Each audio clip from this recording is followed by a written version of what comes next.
Të dashur miq të Albania Times, ditët e fundit ka dalë lajmi nga gazetat ndërkombëtare, kanë qenë gazetat apo media austriake dhe ajo gjermane, e cila ka publikuar lajmin se ekzistojnë video erotike lidhur me implikimin e zonjës Balluku. Atëherë këtu jemi në kuadrin e shantazheve të cilat mundet të përdoren underground. Po cilët mund të jenë ata të cilët kanë interes? Së pari mund të jetë një alternativë apo një hipotezë mund të jetë që vetë zonja Balluku ka përhapur lajmin se ekzistojnë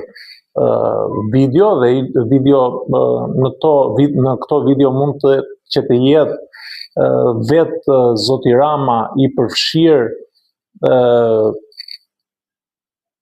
të paktën edhe me atë koment që ka bërë edhe ish bashorti zonjës Balluku, ku ka dalë një foto me një regjizor i cili kishte emrin e koordinatorit që merrej me fiksimin e punëve publike apo edhe me vendimarrje të tjera, apo ndoshta është edhe një lajm i përhapur nga vetë zoti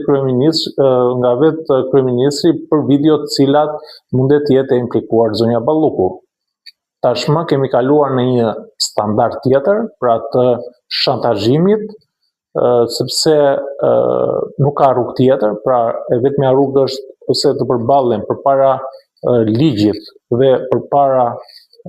prokurorisë pa imunitet dhe pa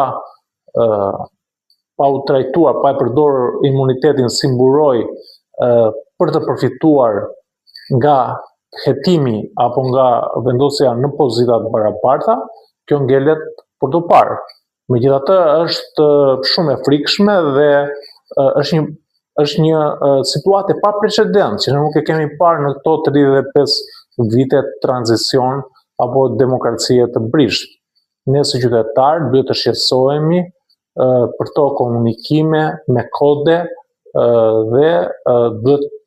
duhet që të konsiderojmë të si një rast shumë flagrant i cili bie qoftë nga ana ligjore, me drejtën ligjore, por edhe nga ana morale. Megjithatë, do të shikojmë se çfarë do të ndodhi në të ardhmen. Nga unë, Alban Duraj për Albania